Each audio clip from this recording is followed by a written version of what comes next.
Hey, I'm Connor, and I'm currently taking a well-deserved break from studying to hang out with my friends. I go to college at the Georgia Institute of Tech, and I'm sure to be a top-notch architect one day soon. Now I just have one thing to deal with, then I can properly enjoy my night off. Oh, here she is.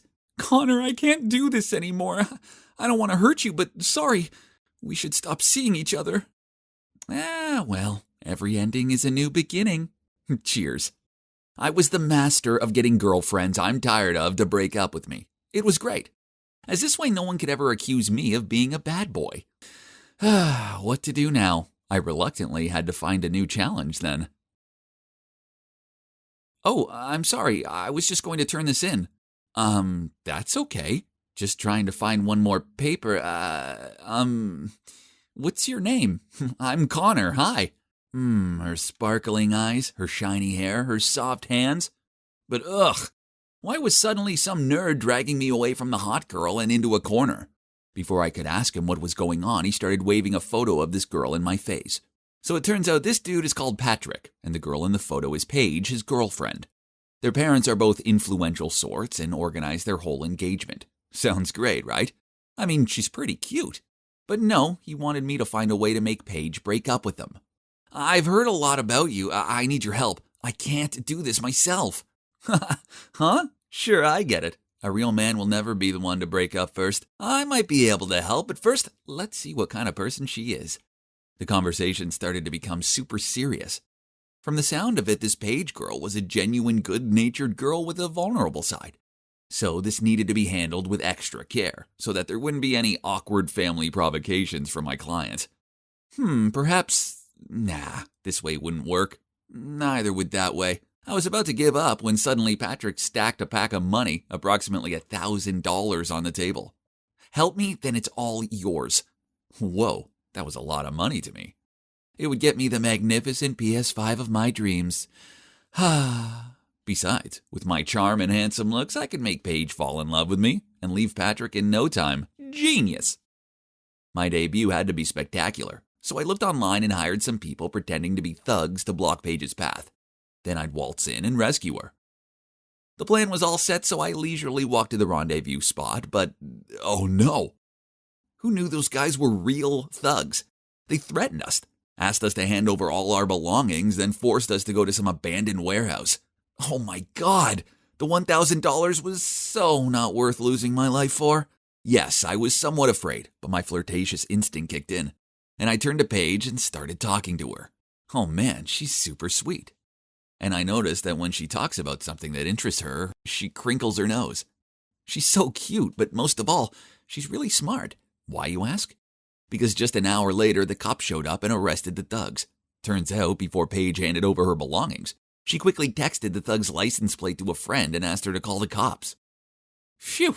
And, luckily for me, thanks to this destiny meeting, I got a little more information about her and learned that Paige was planning to learn Spanish to major in tourism there.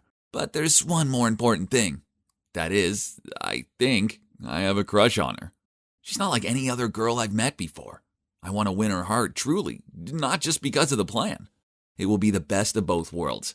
Patrick gets to be free of Paige as requested, but she won't end up a lovelorn girl because she'll have a new handsome boyfriend by her side. Yep, that'll be me. There was just one problem. In all the commotion of the day, I'd forgotten to ask Paige for her number. Oops. I had asked Patrick for it and then texted her, but sadly didn't receive a response. I needed to be smart about this, so I decided to pretend to be a Spanish tutor. Yeah, I can't speak Spanish, but with my charm, that's no big deal, right? I created a flashy profile and told Patrick to pretend to surf and accidentally find me. Then show Paige.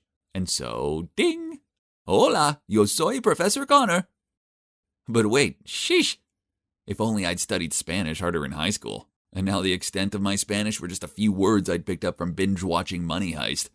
So I just copied down Spanish lessons off YouTube and taught these to Paige. I don't know if it's because of my teaching skills or my charisma, but Paige seemed to think I was legit. However, my flirting tricks weren't going so well. I knew she liked me. I mean, who wouldn't like me? Besides, she gave me these cute looks and laughed at my jokes. Our chemistry was undeniable. So when I reached over and placed my hand on top of hers, I felt sparks fly. But then she gave me this awkward look and moved her hand away. She liked me, right? So why was she acting like this? I never failed at flirting. Feeling frustrated, I was trudging my way up the street when, was that Patrick happily holding hands with a girl? I recognized the long hair. It was Paige. Ugh, why can't she drop her lousy boyfriend already? And why won't she date me instead? I was about to leave, but the more I thought about it, the more resentful I became. So I bribed a little boy to run up to Paige and say, "Why aren't you with Connor, you cheater?" Mean, huh? But Patrick would be pleased as he now had a legitimate excuse to break up with her anyway. But when the girl turned around, I realized that she wasn't Paige. The poor girl looked completely dumbfounded. Patrick started yelling at her and pulling on her arm so hard she almost fell over. Huh? Where's the nerd Patrick? And that wasn't cool at all. Then he raised his hand to hit her, but I zoomed in front of him. "Stop! No reason to hit a woman, bro!" Patrick immediately grabbed my collar. "You dare play tricks with my Becky, huh?" Seeing that, the shocked girl quickly ran away. No, I thought it was Paige, so I hired the boy just to give you an excuse to break up with her. Calm down, bro." Patrick reassessed the situation, then he cleared his throat and said, "Oh, well, I was bored of Becky anyway, thanks."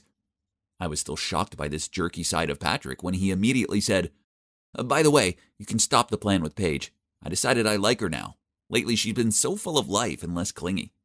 He told me he would still pay me, then he hopped into a taxi. Ugh, that's the version of Paige when she's with me. I gave her that zest of life, you jerk. Whatever. From this day forth, he was no longer my client, and I didn't want his stupid money. It was time I told Paige what Patrick was really like, so I arranged to meet her in a cafe and told her everything. But when she got over the initial shock, she snapped at me. "I know this is all part of your twisted fabrication. I mean, you lied about speaking Spanish, and now you're just making up stories to break Patrick and me up." Then she threw my textbook back at me and stormed off. Oh man, that Patrick is such a slimeball. But I couldn't blame her for believing him over me. I'd seen firsthand how much of a wolf in sheep's clothing he was. I tried to find proof to show Paige, but that jerk sure covered his tracks. His whole nerdy bookworm facade was flawless. And he was still this sluggish nerd, wobbly clutching the bus handle to go to school every day. Ugh, what a con man. Just you wait, Patrick. It's time the world saw your true face. With such determination, I continued to spy on him around town. Then one time, like every other day, I was on duty when a group stopped me, accompanied by Patrick pointing at me. "Here's our sandbag." Uh-oh, looks like I was busted. The whole group gathered around me, fists ready. Yeah, I was pretty terrified. There's no way I could fight off a group this size. I raised my fists and prepared for pain, but then someone shouted, "Stop!" It was Paige. Suddenly, Patrick immediately changed his attitude and ordered the group to leave. He told Paige that I stole his stuff and his friends were helping him get it back. What? The swine! Connor isn't a thief, I know it for sure. There must be some misunderstanding. Please don't accuse him like that. Patrick's face changed. He grabbed Paige's hand and pulled her away, saying, "We're getting engaged at the end of this month. Say no more." Okay, so I may have gate crashed their engagement party, but I did hide at the back while the speeches were going on. Then to my surprise, as Patrick was talking, they both spotted me. Then Paige turned to him and shook her head. It hurt to see her like this. Perhaps she changed her mind. "What do you mean? Is this because of Connor?" Paige kept quiet, while Patrick's parents were furious. "How dare you cheat on my son? Who do you think you are?" "Paige, why is this happening?" "Really, Paige? Say something." Feeling the pressure and injustice of it all, poor Paige looked distraught as she desperately tried to hold back her tears. I really couldn't stand seeing her like that, so I jumped out of the crowd to come to her defense. "Everyone calm down. Paige is the sweetest, most amazing girl, and she deserves better than this jerk. Don't listen to him. He's a thief and a fiancé stealer." I was done listening to this guy's slander.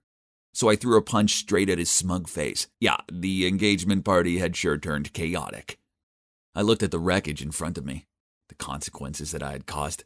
Okay, so maybe coming here wasn't my best idea.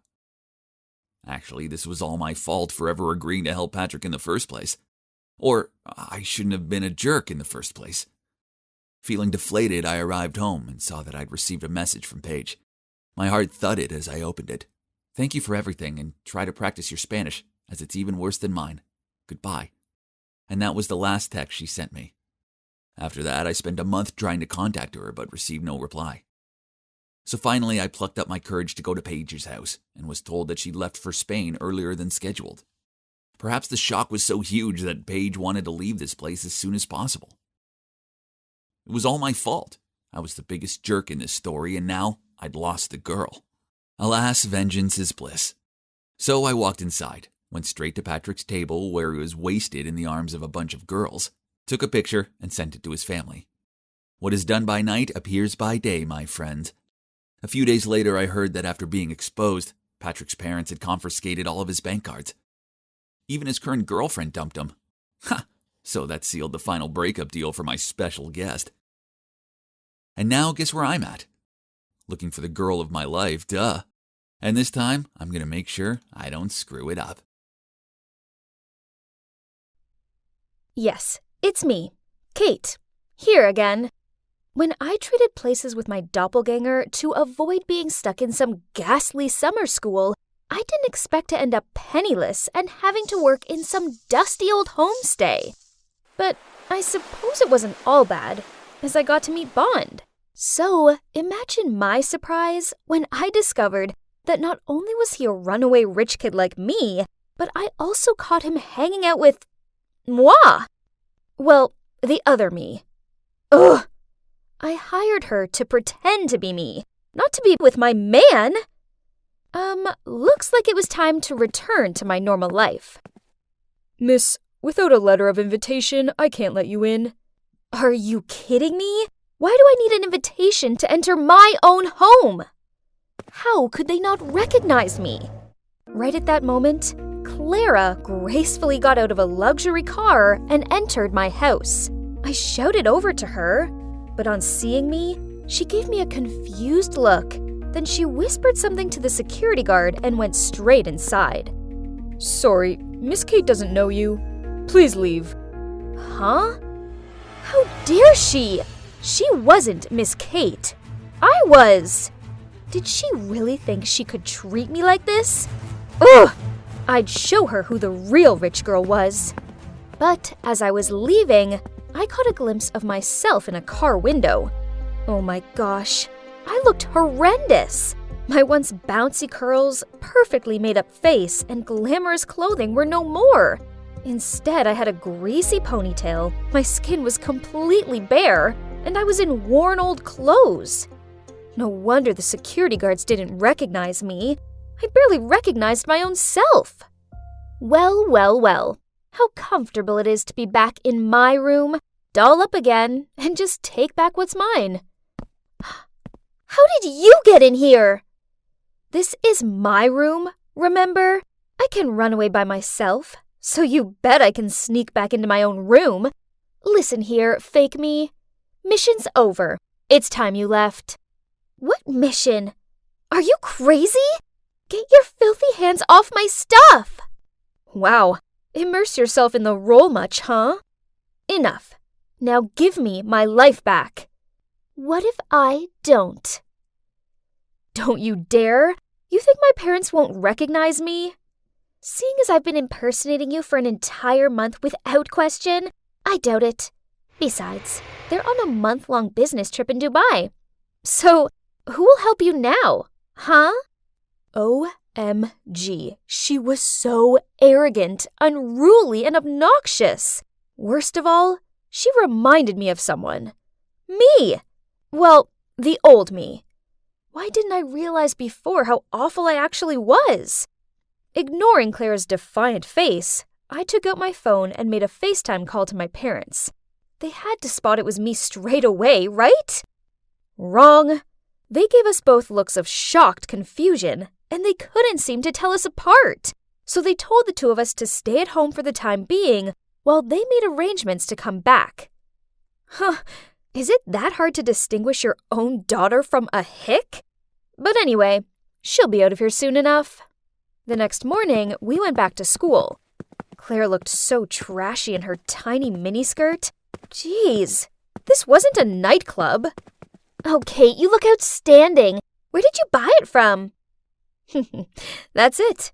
My friends will always be able to tell me apart from a fraud. But hang on. No!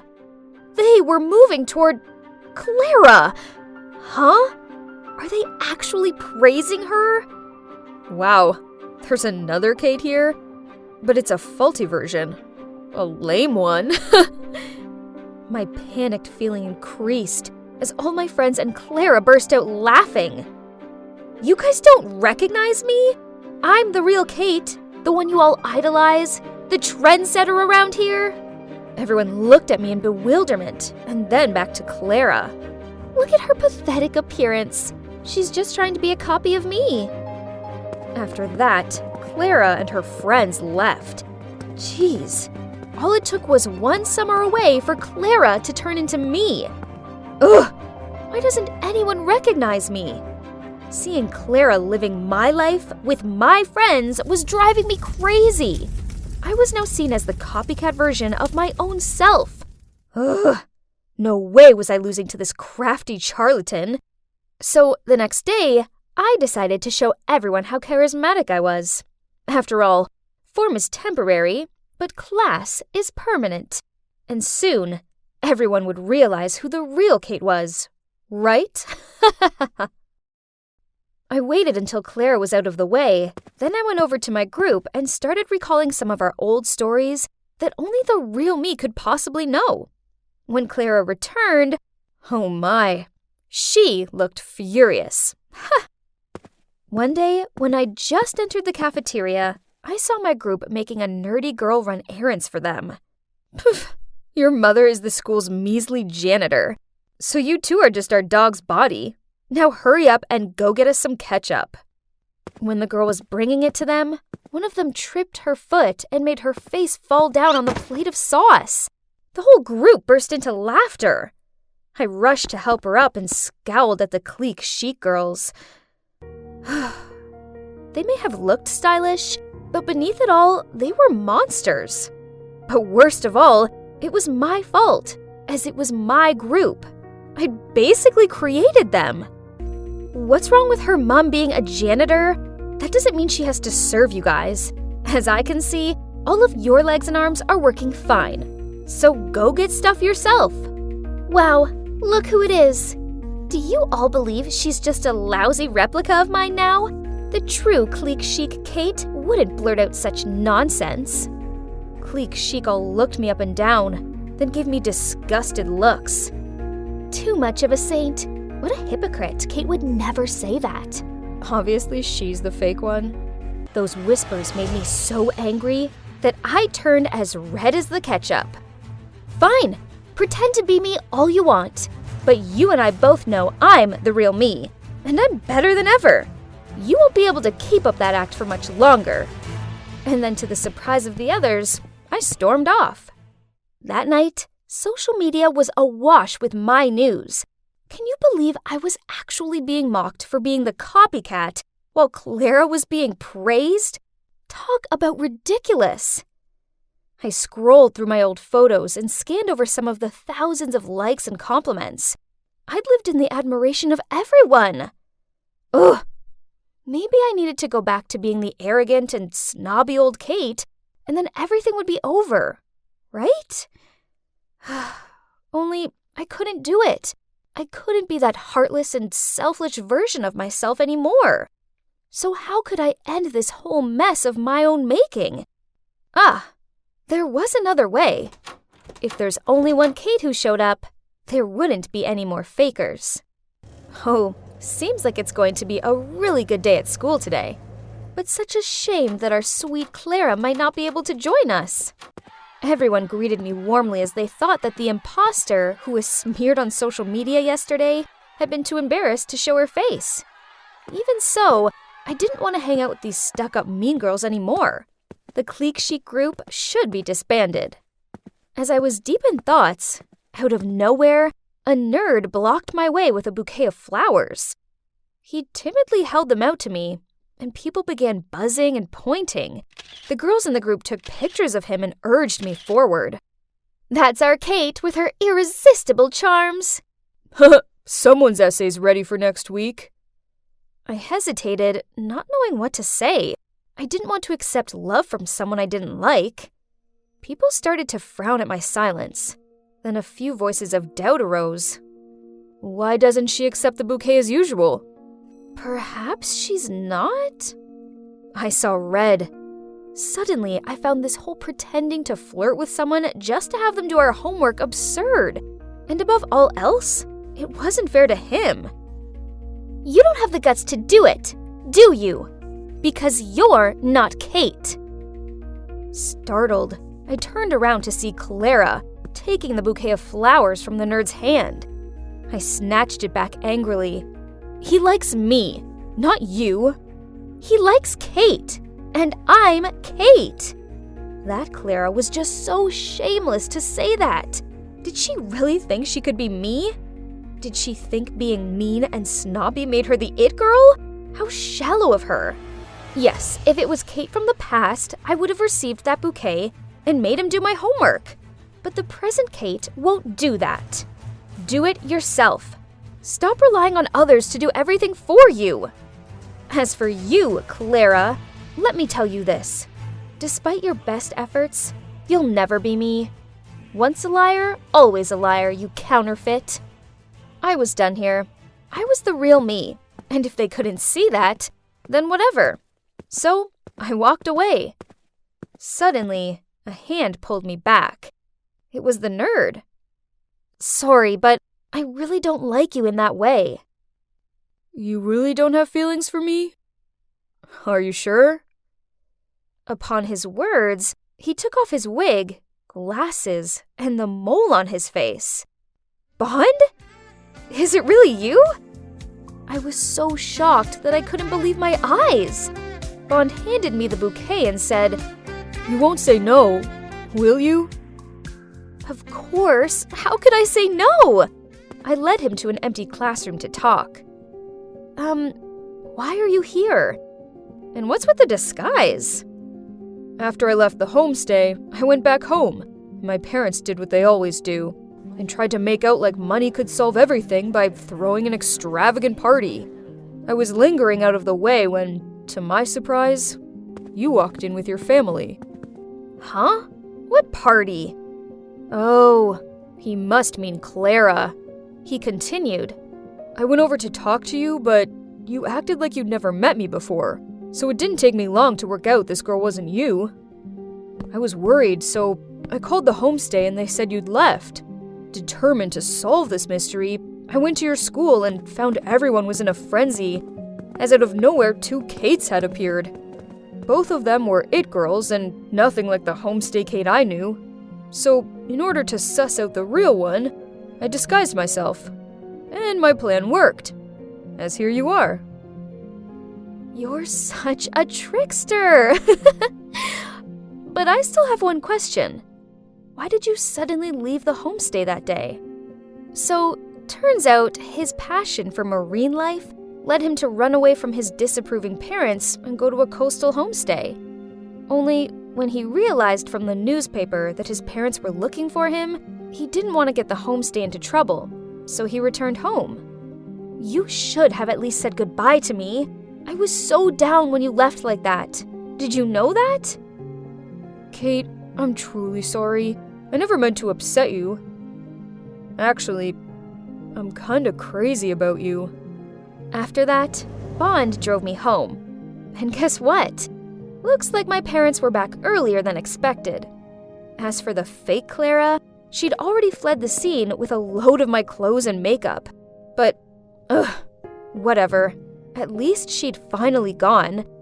So, what now? Well, I'm dating Bond, and I'm so happy with him.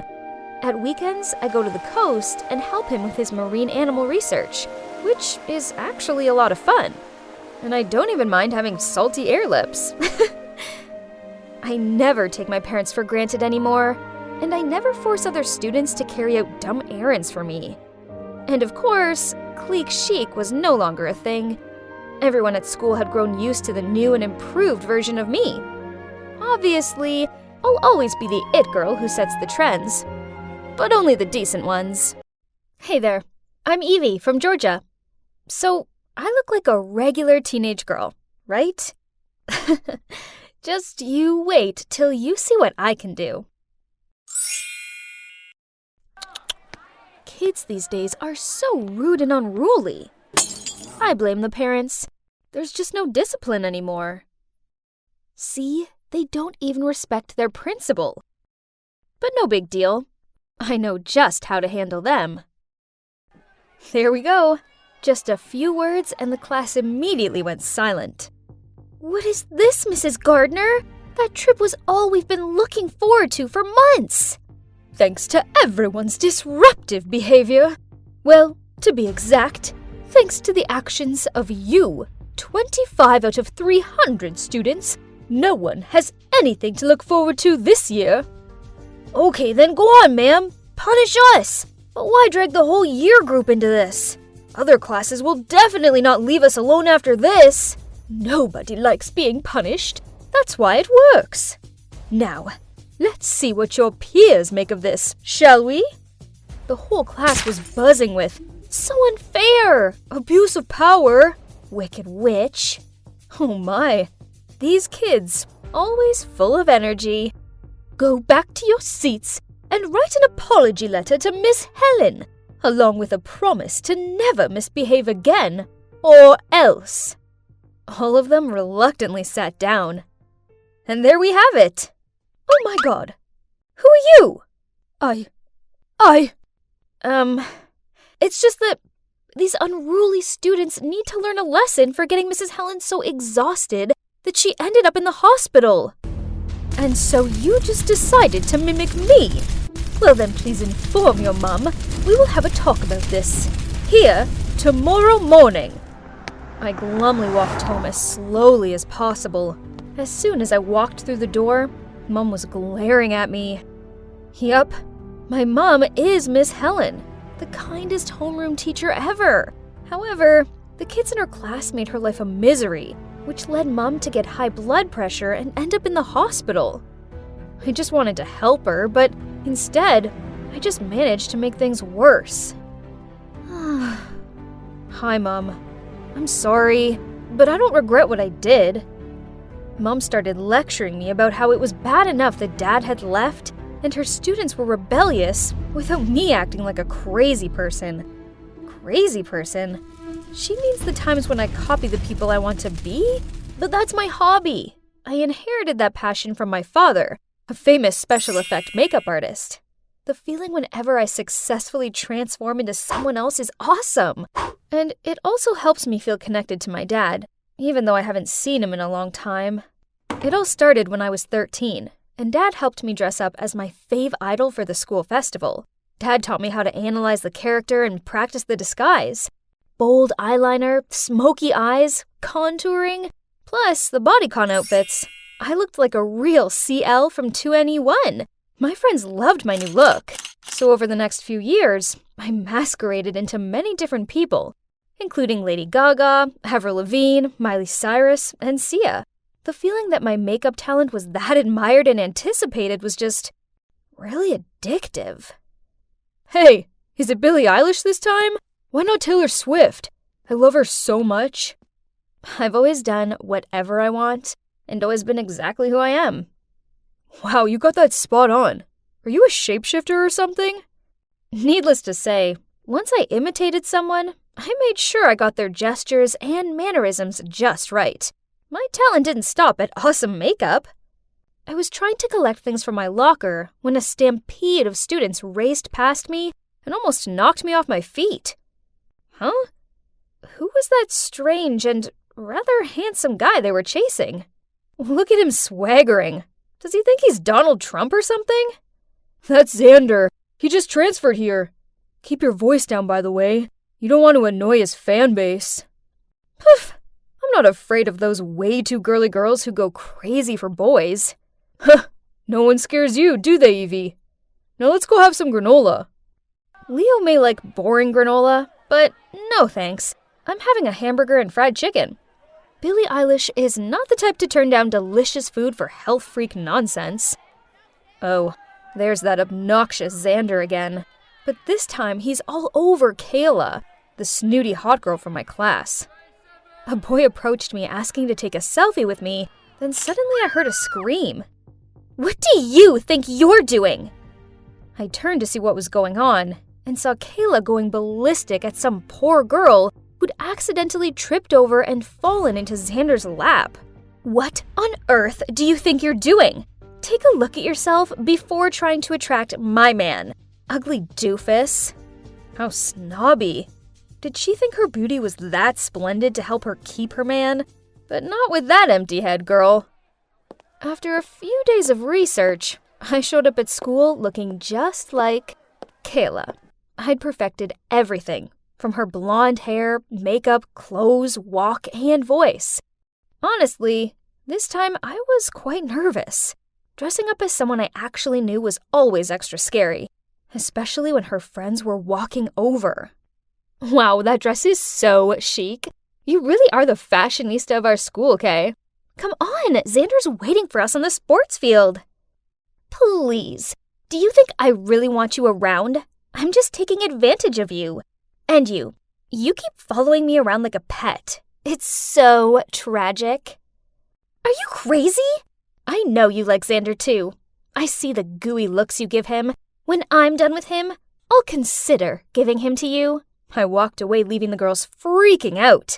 But I didn't say anything different from what Kayla thought, though, right? If only she would be so frank with her friends. Now let's get to the main target. Thinking about him gave me goosebumps. I'm busy, bae. Go hang with your friends for now. He was playing Call of Duty on his phone. I was here to break up with him, but hang on a minute. This guy had skill. I want to have a go. Since when did you know how to play this game? He looked kind of touched that I was showing an interest. Okay, I'll wait until after this, and then we will split up. I looked for Leo, but he didn't even recognize me. Poor him. He'd been searching for Billie Eilish since morning. While Leo was complaining, he helped me quickly remove my makeup, so I could go back to looking like me before anyone guessed what I'd just done. From that day onwards, Kayla's friends cut her off, so she could only cling to Xander. And from my point of view, he seemed to be tired of this clingy girl. Now even her look made him sick, huh? The time has come. I put makeup on as Kayla again and found him. I want this bag. Don't try to trick me with a fake one. Okay, as you wish. I want you to give up COD. That way you can only stay by my side. Okay, I'll follow you all day. I want to throw a party and invite the whole school. Your task is to get everyone to gather around me like they used to. If you can't do that, we'll break up. Deal. But I see everyone likes you. Right, Evie? Holy mother! Did he recognize me already? But since when? I have to acknowledge your talent. If only you hadn't shown me your charm, you wouldn't have been exposed. Well, Kayla looks like a picture, but a dull one compared to you. You have such a good eye. However, you're no different from her. Miss Helen is your mom, right? Don't be surprised. I'm a better observer than you think. Just like you. I know that Kayla was the instigator of the disturbance in the class that sent your mom to the hospital. I already apologized to your mom for Kayla's behavior. And if you want to know why I did that, it's because I have a big crush on you. Oh my god. I didn't expect things to turn out this way. But, okay. Taking it as a slap in the face for Kayla on behalf of my mom, I still agreed to date him. The next day, I showed up again at school as Ariana Grande, simply because I wanted to. But this time, I also played another role, Xander's girlfriend. As usual, every time I dressed up as a new character, all eyes were on me. But this time, it was more epic when I walked side by side with the hottest guy in school. When Leo saw that I was with Xander, he rolled his eyes at me, then walked off. Then Kayla walked around the corner, saw us together, and started shouting at me. How dare you steal my man? You're just some pathetic wannabe. Xander took my arm and yelled at her. Evie's creative, sweet, and really funny. I want to be with her. I like her. Kayla's face dropped. Then she pointed her finger in front of him. How could you do this to me? I will get you back for this. Then she huffed off. Xander looked at me and asked if I was okay. Then he invited everyone to a party at his house that night to celebrate the fact that I was now his girlfriend. Was he serious? But whatever. It would be rude to say no, right? So that evening, I went to his party. To my surprise, Kayla was already there, so I flirted with Xander to annoy her further. Then suddenly, Xander leaned in close to my face, which made my whole body feel hot. What was happening? He was going to kiss me?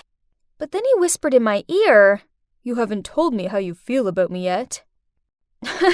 You were looking forward to this answer, weren't you? But before I could reply, Leo appeared out of nowhere, grabbed my hand, and dragged me out of there. Ugh! What on earth are you doing? I'm the one who should be asking you that question. What on earth were you going to say?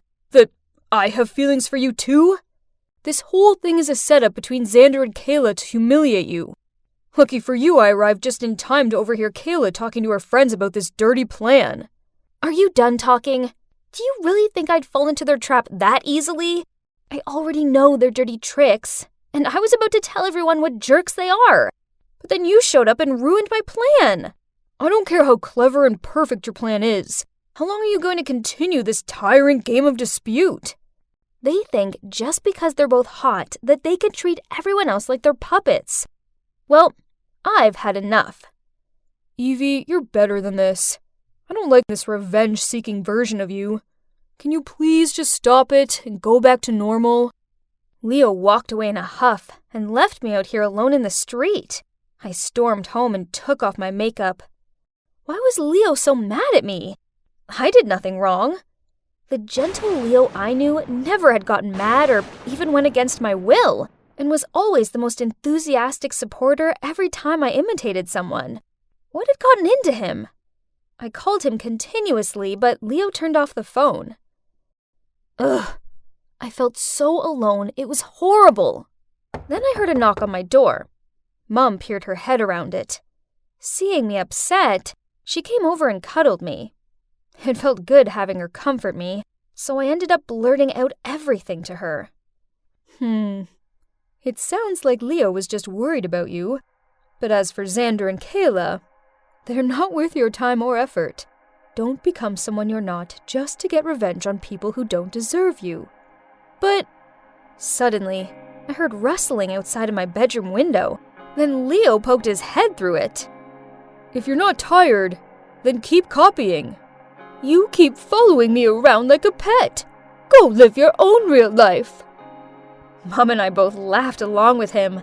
Then I hugged Leo and told him I was sorry. It's true that pretending to be someone else is exhausting, and I must admit I was wrong to use Kayla's name to sabotage her relationships.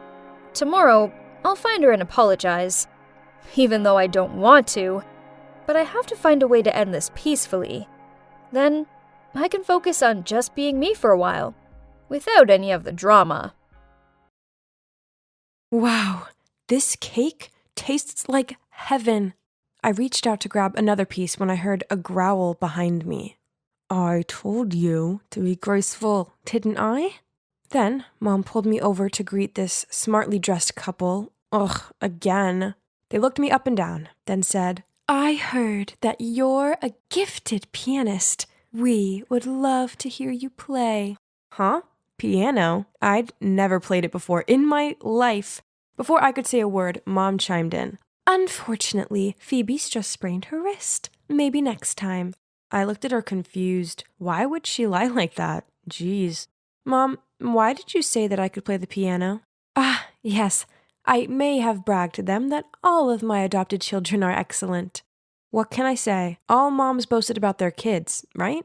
And yep, I'd grown up in an orphanage before Mom welcomed me into her family. This place is pretty grand, huh? I found it overwhelming at first, and ended up getting lost trying to find my room. Luckily, there are plenty of my adoptive sisters around to show me where to go. I do have 10 of them. Yep, you heard me right. 10. It was as if I had just moved from one orphanage to another, only no more orphaned. And we're all similar ages, which is unusual, as foster parents often prefer younger kids. They said us teenagers are rather stubborn. Not to mention how my adoptive dad is never around. Seriously, I couldn't even tell you what he looks like. So it's just us girls here. I got on best with Collins. She's a couple of years older than me, and we share the same bedroom. As much as I liked living with Mom and my sisters, Mom did make us all do strange things, such as wear cheesy clothes and walk in a straight line. Worse still, she forced me to learn the piano. Ugh, I was not at all musical. I just made a right din. She also taught me how to eat properly, but it did kind of feel like a dog training session. I was only allowed to eat when she showed a signal, and by the time I could catch up with how to use the silverwares, the meal was already finished. Ugh. But I suppose that's how every mom teaches her daughter, right? And apparently, Mom didn't have the patience to coach me anymore.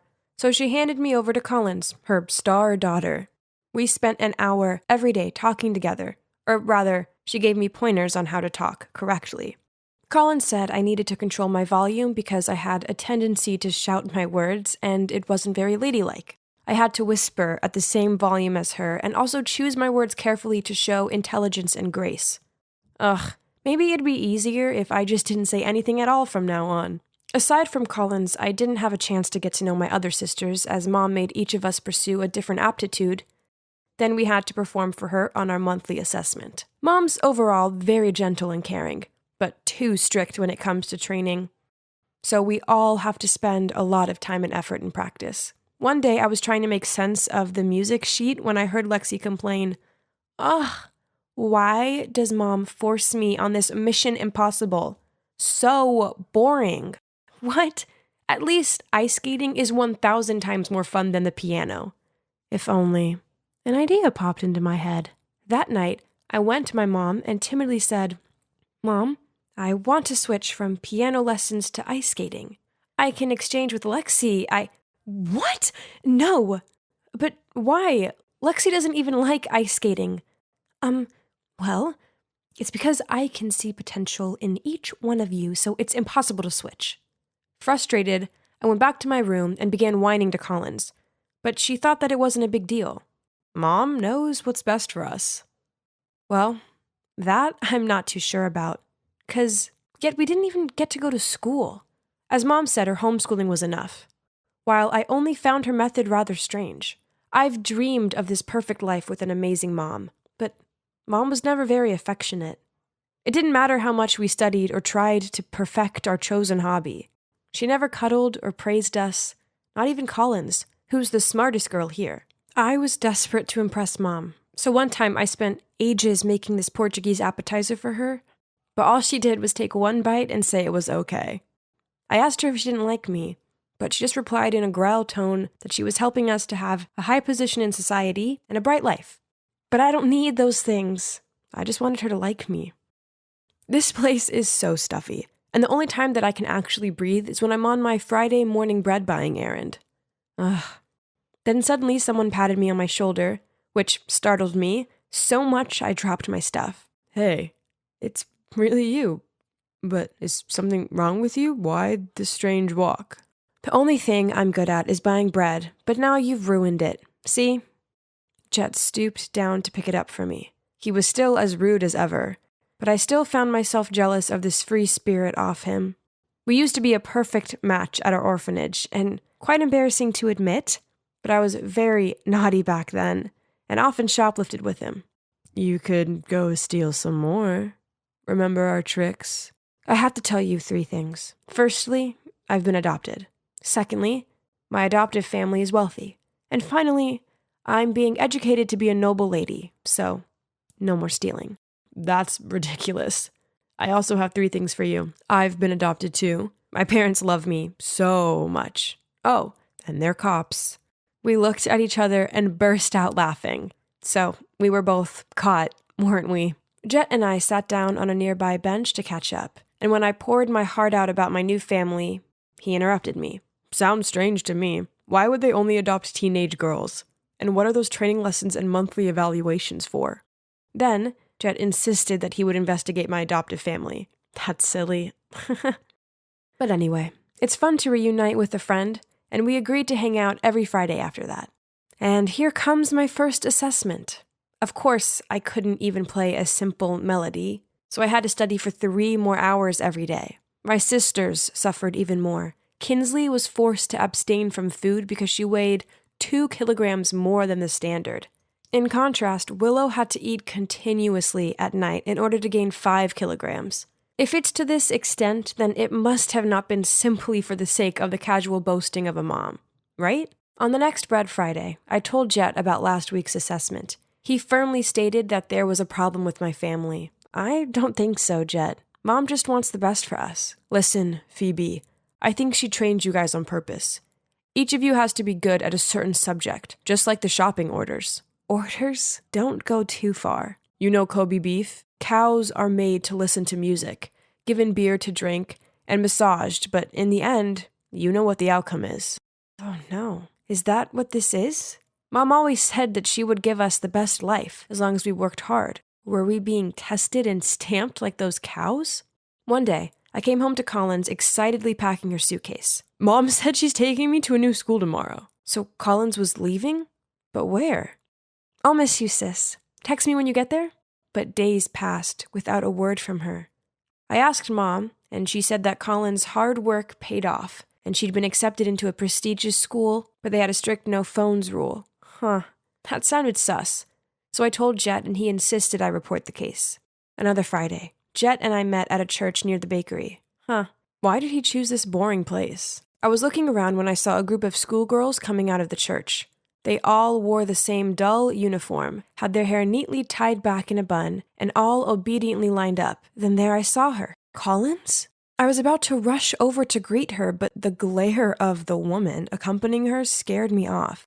This was not right. I'd got to ask Collins what was going on. So I grabbed Jet's arm and went after the group. But they got into a black car and sped away. Maybe they chose this church as a place for their transactions. Smart, huh? They put everyone in school uniforms so no one would suspect them. But seeing those faces, I'm sure they're about to be sent to the black market soon. Black market? The thought alone made me shudder. I had to save Collins. I couldn't let Mom get away with this. That night, I tiptoed downstairs to eavesdrop. Okay, I'll deliver her this weekend. Correct. She's 5'7". She can ice skate, cooking and painting. Of course, I have her trained as required. You won't be disappointed. So the deal goes as planned, okay? See you on Sunday. That's it. The next delivery was Lexi. I checked her room and saw her packing her stuff, a beam of innocent happiness on her face.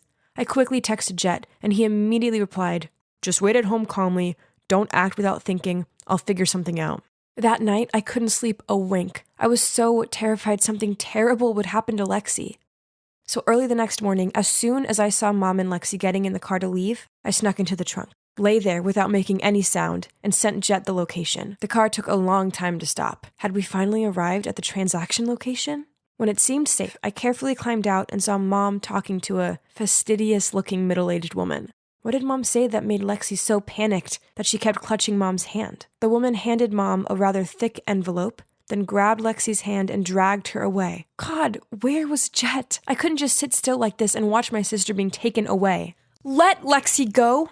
Now! Phoebe, what are you doing? Stop it. You're going to sell us, aren't you? I already know the truth. What on earth are you talking about, Phoebe? Furious, Mom pulled me away. Stop. Suddenly, 2 cops rushed in, ordering everyone to put their hands up. Behind them was Jet, still panting. Turns out they were Jet's adoptive parents. Help me! Mom's trying to sell me and my sister. Seeing that, the other woman quickly explained, No, there must be a misunderstanding here. I'm just helping Gianna's daughter to enroll at my school. Bewildered, my eyes darted from Mom to the other woman and then to Jet. In the principal's office, I told everyone why I thought my mom was a human trafficker. They all gasped in surprise. I made you practice that hard just because I want you to get in here, the most prestigious all-girls school, so that you can have a better life. I don't want to go to this school anymore, Mom. She told me all about the harsh rules. This place is terrifying. You can't force your kids to do that. You adopted them, so you have to make them feel safe and loved. Miss Gianna, this is a prestigious school, and it doesn't need your scandal. You led me to believe that your daughters were naturally gifted, which now transpires is all lies. I won't accept any child from your family from now on. No, they're my children. They deserve the best. Then she begged the principal to withdraw her decision, but she firmly shook her head. Suddenly, Mom shouted, "Why? I just want them not to suffer like me, so what's wrong with that?" Then Mom burst into tears. It turns out that in the past, Mom was in love with a politician, but he decided it would further his career if he chose to marry a graduate from this prestigious school instead. Mom loved him so much, she continued to be his mistress. But despite being fully provided for by him, Mom always felt that she was inferior to his official wife, especially when he proudly boasted about his smart wife and talented daughters. Then, when she wanted to start her own family, he wouldn't allow it. In the end, she decided to adopt girls and train them to become excellent so that they could enter this school regardless of their background. So that's the reason why she did this to us. I have to admit, I did feel a bit sorry for her. All of this was probably just to ease the pain of her past. But Mom, we don't want to go to this snooty school. We just want you to love us and protect us. I'm sorry. I was wrong. I was only trying to help. I'm sorry. It's all my fault. And she hugged me. So, in the end, my sisters and I finally have a truly happy family. Mom doesn't make us do any dumb tasks anymore. Instead, she lets us pursue our own dreams and passions. Now we all go to a public school and live out our normal teen lives. It's wonderful finally having an amazing mom, incredible sisters, and my pretty awesome best friend, Jet, all by my side. I arrived to find that he'd turned his bedroom into a mini theater, complete with scented candles and glistening fairy lights. He handed me a bowl of popcorn, and as we nibbled our way to the bottom, a carefully written letter came into sight that said, "I've been in love with you ever since we were little kids. I've held back my feelings as I didn't want to ruin our friendship, but I can't deny them any longer. So, will you be my girlfriend?" How can he be so gorgeous and sweet and... Hey, dummy, you writing that cheesy stuff again? Just drop it already. Let's go prank Mr. Weasley. "Okay, I'm coming." If only what I wrote came to life. That's my best friend since childhood, Adrian. And as you can see, I have the biggest crush on him. But he only sees me as a bro. How ironic. I'm pretty sure if I confessed my feelings to him, he'd weird it out saying it's gross and stuff. So I just wrote my dream reality down in my novel and posted it on Wattpad. I even used a pen name. I couldn't risk Adrian finding out because, help, awkward alert. Anyway, it's easier this way, as I didn't want my parents to find out either. Yep, they weren't exactly supportive of my writing career. They wanted me to become a lawyer and take over the family firm just like my dad, and his dad, and blah, blah, blah. They made me study hard so I'd get into this prestigious law school, but it was just so dull and my heart just wasn't into it. One day, as I was sipping a macchiato at my favorite coffee shop, a group of girls walked in chattering excitedly about a book by the new author, Agatha C. Huh? Did I hear them right? Curious, I approached them and politely asked to see the book and... Oh my God! It was my pen name right on the cover! I scanned through the first few pages and saw my words. Did this mean my book was published? Ouch! So all this was real! So, someone must have given my book to the publisher. Then it's gotta be Mrs. Jensen. Yes! She is the most respected writer and has loads of connections in the publishing industry. And lucky me, she was my mentor. Hi, Mrs. Jensen. I'm just calling to say I'm so grateful for what you've done for me. Cecilia, calm down. What are you talking about? The book, of course. Mrs. Jensen, my book got published thanks to you, right? You're talking nonsense, young lady. I've barely started reading your book. So how could it have been published without my notice? What? So, Mrs. Jensen didn't send it? Then who did? What do you mean you can't disclose their identity? It's my book! Miss, all I can say is that the person who brought it here claims to be the author of the book and chose not to reveal themselves by publishing it under a pen name. We, as the publisher, are legally bound by that, so I can't help you any further. What on earth was he talking about? Some random person stole my book and my pen name? I needed to prove they were both mine. Aha! My Wattpad page. I tried to log into my account to show the director, but access denied. Oh, no. Someone must have messed with it. I was gonna use it to apply for a writing scholarship at college, and now it was all gone. As if that wasn't bad enough, I suddenly received an email from the writing competition I'd applied for, saying they denied my entry due to plagiarism of a Wattpad page. My Wattpad page! Ugh! Sup, bro? What's with the King Kong face? Oh, come on. You'll be less of an ugly duckling if you smile more. See? My gosh, could he just stop being like that for once? He made it very clear we had zero chance of being together. I got it, but he didn't have to rub it in my face like that. Fine then, he'd never have to see me again. After that, I was determined to transfer to another school by the next semester, one that would appreciate my writing talent. Somewhere like Eastwood Academy. It's a school full of literature records. Besides, I happen to know someone there. Lewis, the president of the literature club, and also an uprising star in the writer world. He's not only super talented, but incredibly nice too. He'd help me loads with my novels. But getting into that school would be tough. So, every day, with my game face on, I buried my head under stacks of books, while Adrian tried his best to distract me. One time, he told me to ditch class and go see the new Batman movie with him. I'd waited months for that movie. But no, I'd got to get my head in the game. Adrian didn't give up that easily, though. Only, right at that moment, the teacher appeared behind his back, yanked his ears, and gave him a ticket to the detention room. There went the Batman movie for him. Another time, he came up with a prank for Mr. Jones, the PE teacher who made him run 10 laps around the school for being late. But, sorry, the new Cecilia ain't got time for any of his childish stuff. So when Adrian gave me Mr. Jones's phone and told me to hide it away, I just calmly handed it back to him. As Mr. Jones returned to the teacher lounge, he saw Adrian pouring some liquid into his tumbler, and that's how Adrian got himself 2 detention tickets. After that, Adrian finally noticed that I had been acting differently. Cece, what is up with you? You keep ignoring me. Are we not friends anymore? Don't call me Cece. I'm still mad at you, okay? So, yeah, I want to transfer to Eastwood Academy. You know, Lewis's school. Oh, I see. Stop the act. I know it already. What? Did he know that I like him? Had he read my book? You like Lewis. Huh? Oh. Phew. But hang on. He really thought that? And was he annoyed? Interesting. Yep. In fact, he asked me out to dinner this Saturday. Really?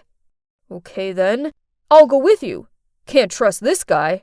And so, Adrian tagged along. He kept complaining about how I dressed up all pretty for Lewis, and how he had the nerve to be late. So, this is what he's like when he's jealous? Kinda cute, though. As Lewis arrived, he gave me a big hug, and I could feel Adrian's glare behind my back. I sat close to Lewis and giggled at everything he said. He immediately got what I was trying to do, so he acted along, putting his arm around my shoulder and slightly stroking my hair. At one point, I even helped Lewis take a fallen eyelash out. And oh boy, Adrian couldn't help but lunge forward to separate us. Right at that moment, I heard a familiar voice from behind. Cecilia? And who are these young men? Lewis? Oh, hi, Mrs. Jensen. What a small world. You know Lewis, too? She didn't answer my question. Instead, she gave me a stern look, then dragged me outside. Cecilia, what are you doing with that no-good traitor? You mean Lewis? Who else? He was heavily criticized and boycotted by the whole writers' community. I strongly suggest you give him a wide berth. Oh my. I had no idea Lewis had such a bad reputation. He was always so kind to me, unless this was just an act because he wanted something, like my novel. What if he was the one who stole it? This was not good. I rushed back to my table, quickly said goodbye to Adrian, then dragged Louis away. Did you or did you not steal my book? What? No!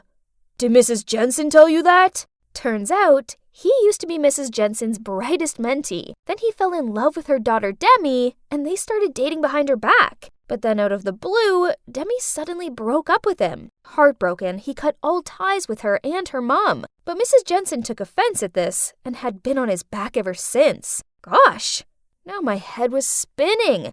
I had no idea who to trust. Come to think of it, back in my mentee months, I also lost one of my manuscripts. I sort of ran into a dead end with that one, so I didn't do any digging, but it can't be a coincidence, right? It must have been Mrs. Jensen who stole them. No way! She's an incredible writer. Why would she do something like that? There's no better explanation for this. Don't worry. I've got a plan to expose her for the stinking thief she is. He then called the publisher, pretending to be some big-shot producer, and asked them to arrange a meeting with the author of my stolen book, as he'd like to produce a high-budget movie based on it. Brilliant, isn't it? We arrived at the rendezvous in awesome disguises and waited for this to play out. Our tension rose as the footsteps got closer. And then, standing at the door was, well, Mrs. Jensen. How could you? I trusted you! Cecilia? What's going on? Oh, drop the act. There's no movie. We only planned this trap to expose you for the book thief you are. Mrs. Jensen persistently denied our accusations and claimed she was only here because her daughter arranged a big surprise for her. Then Louis and Mrs. Jensen started quarreling with each other and it all got messy. Stop! Both of you, please just stop! Demi, please explain yourself. It was me, okay? I stole your book, Cecilia. I saw it on Mom's desk. I'm so sorry. I don't understand. You don't need to steal someone else's hard work. You already are an excellent writer. No, Mom, I'm not. I've tried so hard to meet your expectations, but I just can't. I didn't want to disappoint you, so I stole your mentee's work, including yours, Louis. I was so ashamed of myself I couldn't face you after that. I'm so sorry. Louis let out a long sigh, then pulled Demi in for a hug and comforted her. Right at that moment, Adrian barged in and grabbed Louis's collar. You jerk! You were flirting with Cecilia a day ago, and now you're canoodling with another girl right in front of her? Adrian, stop! It's not what you think. Then I led him out of the restaurant. Turns out, he saw me leaving the house with Louis looking all weird, so he decided to follow us here. The truth is, I don't have a crush on Louis. I was just trying to see if you think of me as more than just a friend. Well, I do like you. Like, a lot. But I don't want to risk our friendship. I can't bear the thought of not having you in my life, so I figured it'd be best to treat you as one of the guys. Guess what? I like you too, idiot. So, what do you say? Yeah, let's give it a shot. But you have to promise me if things don't work out, we'll still be friends, okay? Promise. Then we pinky swore just like when we were little kids. Only this time, he pulled me in for the best kiss ever. Finally, my book's mine again. And guess what? It has just become the #1 bestseller novel according to the New York Times. Ah! This calls for a celebration. Adrian, will you help me with the guest list for the party? Sure, sweetie. Who do you want to invite? Now, let's see. There's my parents, who were so impressed with my independent work that they're now letting me follow my writing dreams. There's also Louis and Demi. Aw, they make such a cute couple. Demi decided to start over with her writing career, this time without the pressure from her mom. And with Louis's help, she's got a bright future ahead. And last but not least, Mrs. Jensen, who's now fully supportive of her daughter's career and her relationship with Louis. I guess it's a happy ending for both my novel, me, and everyone I care about.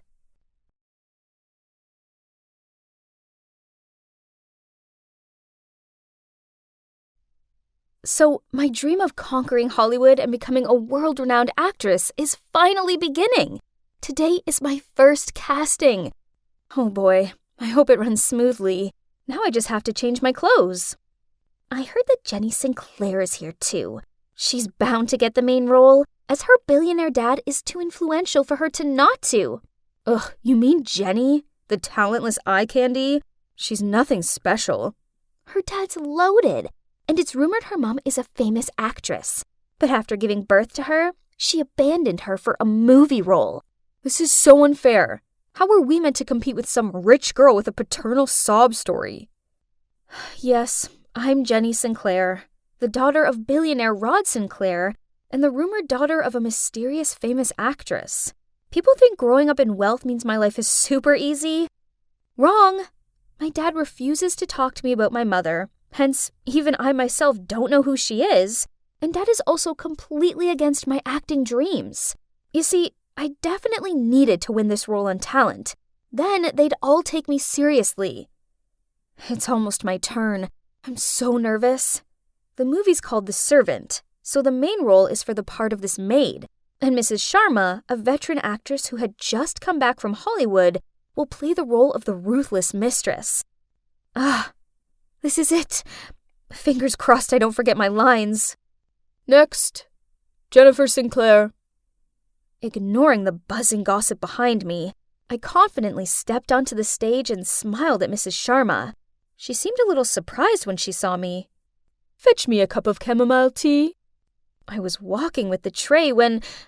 Oops! I tripped and fell, and the cup shattered across the floor. You incompetent girl! You do realize that cup was worth more than you are? Huh? This wasn't in the script. Stunned, I just stood there with a confused look on my face. Poof! Miss Sinclair, how are you supposed to be an actress when your reactions are this abysmal? Acting is also about improvisation, not just learning the script by heart, young lady. Jenny, you clearly didn't do your research, as you're clueless about this character. I regained my composure, hurriedly apologized to Miss Sharma, and begged the director to let me try one more time. I don't have time for this. How can a young girl who was born with a silver spoon in her mouth ever understand the life of a maid? Please leave. Other contestants are waiting. So, my dream casting became a nightmare. Ugh! It felt like the whole world was laughing at me. Miss, please get up. You need to eat something. Please don't be down. There'll be plenty of other opportunities. No, that was my big chance, and I blew it. Lucas Hemingworth hates me. That basically means the whole industry will now shun me. Oh, him. My aunt's his housekeeper, and she said he's a horror to work for. He's fired 5 housekeepers within the last month, and now nobody dares apply. Don't let him get you down. Everybody knows how obnoxious he is. Did you just say Lucas Hemingworth is looking for a maid, and you know the housekeeper there? That's right, but this is the perfect way to show him that I'm not just a pretty face. I might seem like a spoiled rich girl. I sure still can play the role of a maid better than anyone else. Please help me, or else I'll go on a hunger strike. Before she had a chance to reply, I grabbed the glass of milk and glugged it all in one breath. Okay then, we have the deal now? Hey, it's me, Jenny. I pass for a maid now, right? Remember what I told you, and never set foot in the master's working room without being asked. Now go to the warehouse and get me the box of Christmas decorations. Ugh, this box was so heavy. Suddenly I bumped into something, and as I fell, all of the Christmas decorations scattered across the floor. Huh? What was beneath me? Oh no, I was lying on top of someone. Oh my God, it was Lucas. I quickly got off him and apologized, but he just tutted at me, then walked off. I was feeling dumbfounded as I picked up the decorations when this girl approached me. You're the new maid, huh? Don't think that being pretty means you can seduce my dad to become a famous actress or something. Here's a piece of advice. Don't even dream about it. From now on, this maid serves me and only me. What a bummer. It was only my first day and I'd already got on the wrong side of Lily, the director's daughter. She already had a reputation in the modeling world for her extremely unpleasant personality. And indeed, from that day on, whenever she was home, she spent every second of her time tormenting me. Once, Lily asked me to bring her a cup of hot tea, but as soon as I put the tea tray down, she immediately changed her mind. She wanted her tea to be cool instead, so I had to stand fanning the cup for half an hour. Then, on another occasion, she ordered me to stand by the pool in the midday heat holding a tray of fruit. Then after each lap, she made me feed her a piece.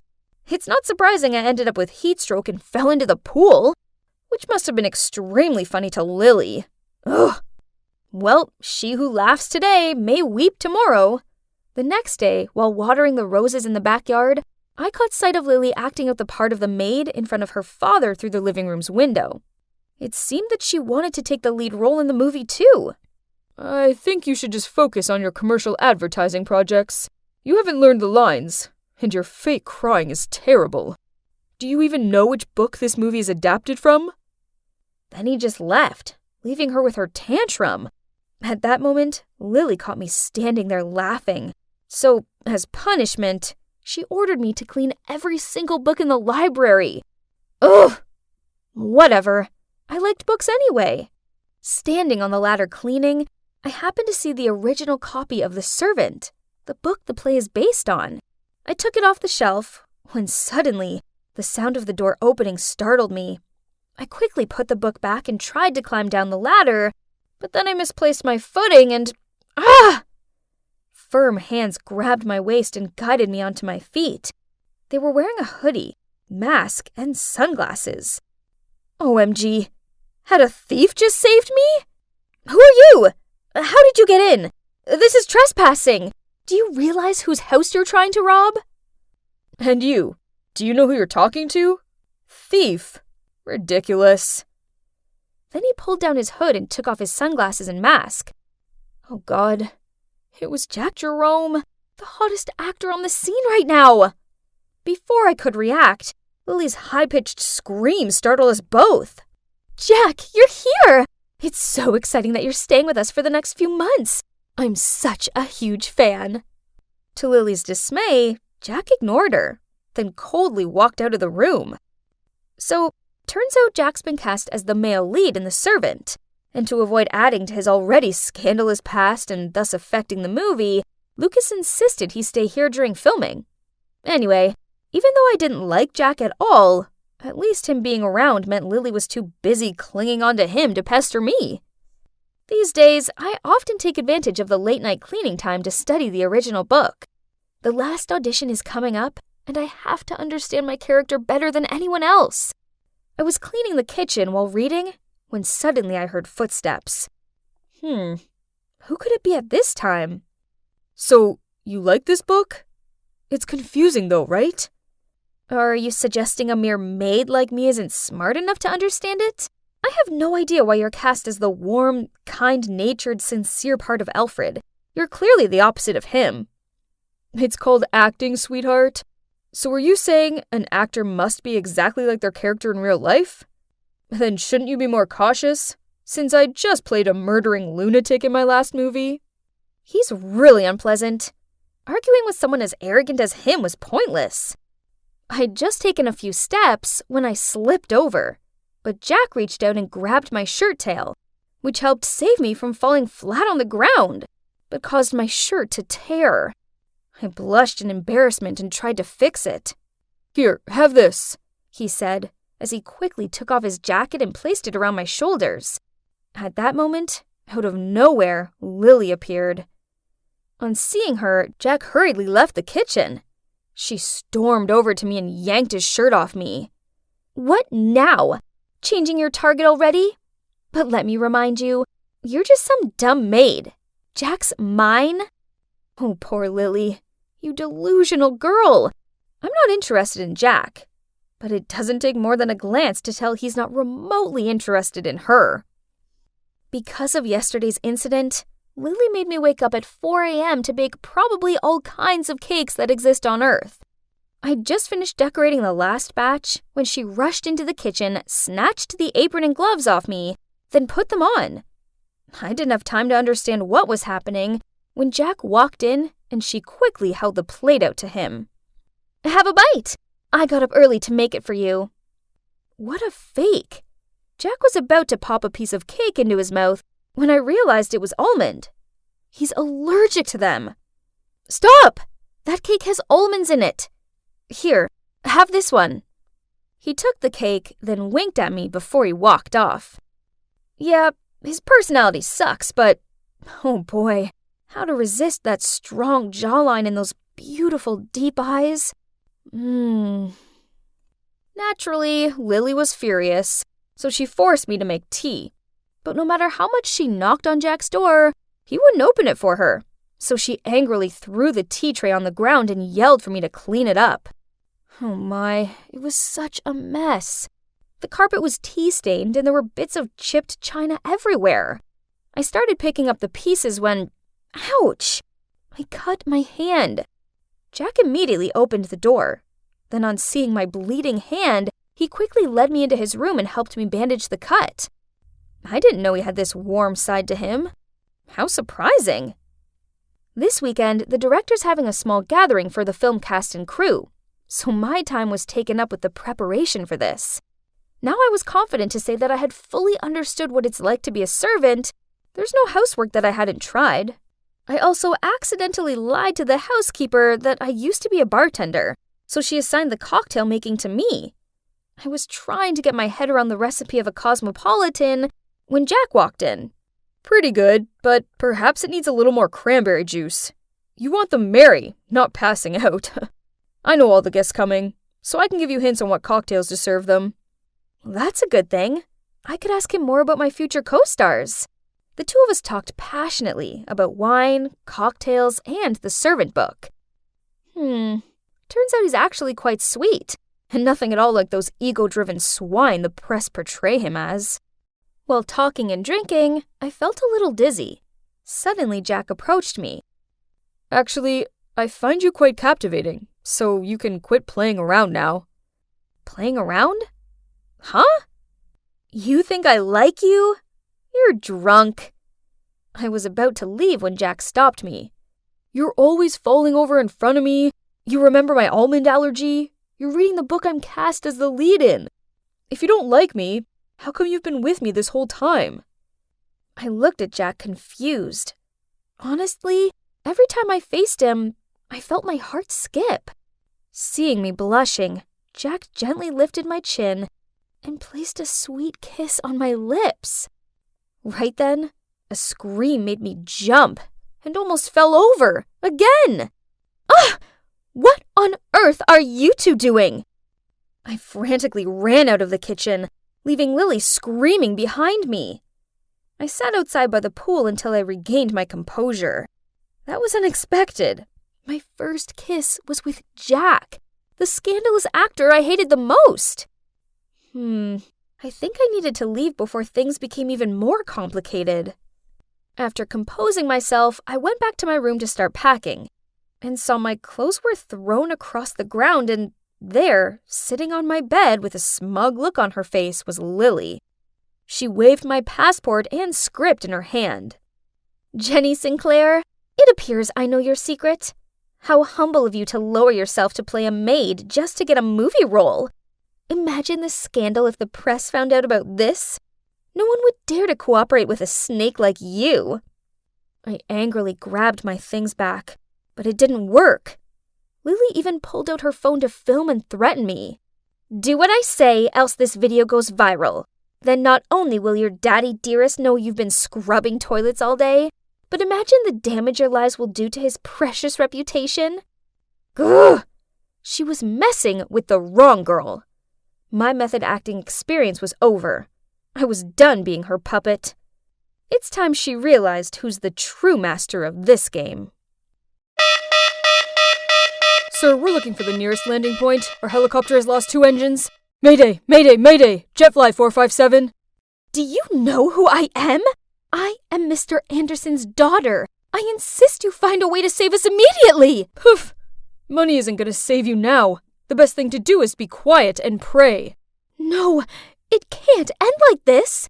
I tried raising my phone to pick up a signal, but the blade hit my hand, causing it to tumble onto the ground and the screen to shatter. Stop this nonsense! Nonsense? Actually, I'm trying to get us out of this mess, but all you're doing is just sitting there. Before I could finish my sentence, Blade blurted out, For God's sake! then jumped out of the pilot's seat, put on a large backpack, and turned to me. Get ready to parachute out. What? Are you serious? No way I'm gonna do that. That's the only way out. Suit yourself, else I don't mind jumping alone either. Oh my God, he's a jerk. Fine. But first thing I'm doing when I get home is getting Daddy to fire him. Then Blade moved us towards the door. Ah! The sky was so vast and perilous. I took a deep breath. It's about time. Am I still alive? I turned to my left and saw Blade lying right next to me. Oh, from this angle, he looks kinda handsome. But wait, why wasn't he moving? Oh my God, is he? I sat up and shook him vigorously. You can't be dead! You must get me out of here! You haven't given me a chance to fire you! Shush. Turn the volume down, will ya? Oh God, you're awake. Take me home at once. I want to go home, not this disgusting place. You're the one who insisted on flying with me in the first place. That's not how you talk to your mistress. He rolled his eyes at me and muttered under his breath. Oof, please. You're not my mistress. You're just my employee's spoiled daughter. Can you believe the cheek of that man? Ugh! Anyway, I'm Maya, the beloved daughter of the CEO of Anderx Corp. And that jerk is Blade, my father's private pilot. I don't know why my father likes him so much. He's sarcastic, abrupt, and crude. The only reason I was flying with him in the first place was because he was going to pick my father up from a meeting in Rio, which coincidentally, I was in need of a weekend getaway under the hot tropical sunlight. So, 2 birds, 1 stone, huh? But, yeah, this is what I got instead. Oops, how embarrassing. Why was my stomach growling like this? Hearing that, Blade immediately opened his backpack and took out a sandwich. I reached out to take it, but what? He stuffed it straight into his mouth and grinned at me as he chewed. Fine, he could keep his lame food. At that moment, we heard a loud noise in the sky. We looked up and saw a rescue helicopter. I jumped up and down, waved, and shouted to catch its attention. After a while, I turned around and saw Blade doing something weird. What on earth are you doing? Come here and shout. Now is not the time to build tiny stick houses or whatever, mister. But he just rolled his eyes and carried on. How dare he? I jumped in and kicked hard at the pile of twigs he was stacking. Geez, he sure looked annoyed. Why are you looking at me like that? It's you who keeps doing all that nonsense this time. Your shouts are useless here. This fire was our only chance of sending that helicopter a distress signal, and you just ruined it. Then he stormed off, leaving me all alone. So the rescue helicopter flew away, and our survival journey continued, unfortunately. Hey, slow down. How long does it take to this stupid brook? And guess what he said to me? We only have 1 bottle of water, so if you don't want to die of thirst, I suggest you shut up and keep walking. Blah, blah, blah. But we went on and on and on, and still couldn't find the brook, even though the sun had already set. So we had to create a makeshift tent with our parachute, and the 2 of us gradually fell asleep. Early the next morning, a raging hunger awakened me. Blade was still sleeping, so I crept past him and rummaged in his backpack. Oh, the jerk was hiding an apple from me. I was about to take a big bite out of it, when suddenly a hand snatched it away. Ugh! I can't stand it anymore. It's just an apple. Why do you... Huh? When did Blade get so hairy? Wait, was it a monkey? Ah! I screamed loudly, and the monkey ran away with my breakfast. Blade rushed over to me. You know what, princess? That was the only food we had left. Then he pulled my hand to chase after the monkey. And guess what we found? OMG. There was our helicopter next to the brook. We were so happy that we ran over and hugged each other tightly. We're alive! And we have enough food for a week in there. Oh, wait. He was still on my blacklist, so I immediately pushed him away. He scratched his head, and his face turned as red as a tomato. I suppose he was kinda adorable sometimes, but I was still mad at him. As the days passed by, we started running low on food. Blade remained persistent and continued trying to make contact on the radio. Finally, he detected the frequency and, eek! We got a reply! They told us to wait a little longer, and the next morning a helicopter would come to the rescue. At last! This was our last night in this awful place. Blade was so cold and unpleasant at the beginning, but over the past difficult days, he seemed to have opened his heart and really showed his warm side. We actually spent hours chatting that night, and I listened to him talk about his tough childhood in the orphanage and his dream of flying freely in the sky. That's great! I wish I had a dream to dedicate myself to. Oh, you don't have any? Actually, yes. Since my mom passed away, my father started working even more. I longed to have my happy family life back, but it wasn't to be. Maybe I will get that again, but this time with my fiancé. Really? If so, he's a lucky guy. Huh? What did Blade mean by that? I suddenly felt my face flush. Honestly, speaking of my fiancé, I just found out by accident that the luxurious life he claims to have, all the houses and cars, are all fake. I'm a bit confused, but I haven't asked him directly yet. Just like that, our stories continued until dawn. Thank goodness, I'm finally out of that awful forest. Maya, are you okay? I've been worried sick about you. Chase? Oh, you two know each other? Chase is my fiancé. It's a long story, but I'll tell you later. Now let's get going. That night, we stayed at a hotel before heading home.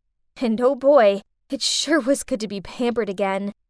I was sitting in our suite room, picking up my room service order and waiting for Chase. What was taking him so long? Feeling down being all alone, I found myself leaving the room and looking for Blade. As I was walking along the hallway, I accidentally bumped into a room service guy and caused him to drop his walkie-talkie. Watch it. Don't mess it up. That sounded a lot like... Nah, it can't be. What made my mistress come all the way over to my room? About the things I told you yesterday regarding Chase, I didn't realize you knew him, so please keep it a secret. Maya, actually, I think you need to know this. Suddenly, his phone rang, so he answered it. The conversation sounded serious. Then he said to me, "The airport cameras have been checked and someone tampered with the helicopter. They're going to send me the footage." We both watched the video and saw a strange young man approaching it before takeoff. Hang on. I recognized that man. He's the room service guy I just bumped into. Uh-oh. I had a bad feeling about this. We need to find him now! Huh? What was that smell? Ew, it was irritating my nose. I asked Blade if he smelt it too, and he just shrugged and said all he could smell was my perfume. Then there was a clicking sound at the door. We rushed over to it, but it was jammed. Blade called the front desk, but no one answered. So I took the phone off him and called my room, in the hope Chase would pick up. But he didn't. I started coughing. There was definitely a weird smell in here. So I rushed into the bathroom, soaked the towels, and passed one to Blade to cover his mouth and nose with. Then I grabbed the vase off the table and threw it at the window. Smash! Wow, nice shot! Luckily, we were only on the second floor, so with Blade's help, we easily jumped onto the ground. Then we rushed to reception to verify the identity of the suspicious hotel staff, and ran straight into... Chase. Are you two okay? What's with the gas leak? Chase worriedly asked us. Then he turned to scold the hotel manager. Huh? How did he know about that? Blade and I shared confused looks, but neither of us said anything out loud. It was horrible, Chase. I was so scared. Please stay with me. I don't want to be alone. I pretended to cry as I leaned on his shoulder. Then, while Chase was talking to reception, I turned to Blade and asked him to call the police to find the suspicious hotel staff instead. That afternoon, before checking out, the police called to say they'd arrested the suspect. So all three of us went to the station. As soon as the police led the room service guy out, he immediately pointed at Chase and said, "He's the one who hired me." Chase gave a shocked look, denied the accusation, and threatened to sue him if he continued with this slander. Stop the act, Chase. I checked, and I know you used my card to send huge payments to the same person. That person. All I did was love you with all of my heart. So why did you try and harm me? No, I never wanted you to be hurt. It's just, Why were you always with him? What do you mean? I hate you, Blade. Why do you always stick your nose in my business and ruin everything? I'd almost reached my goal. Then you appeared and messed everything up. So, it turns out Chase was targeting Blade, not me. The two of them grew up in the same orphanage. As a kid, Chase was a crafty boy who took delight in deceiving others for fun, so the nuns assigned Blade the task of watching over him. Blade just wanted the best for his friend, so he followed Chase's every step and tried to stop him from all his petty theft plans and love scams. So Chase grew to despise Blade, and when they both left the orphanage, they lost contact with each other. Coincidentally, one time, when Chase arrived at my home to pick me up, he saw Blade.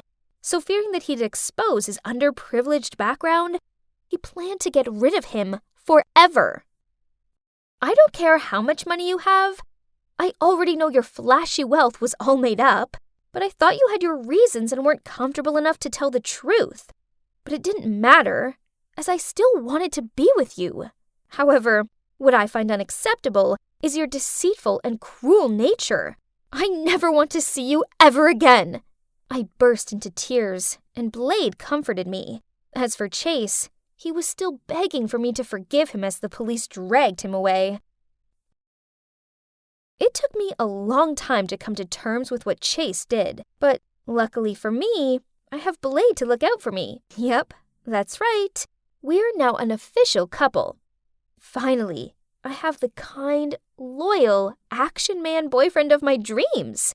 We sure do make a good couple, don't you think?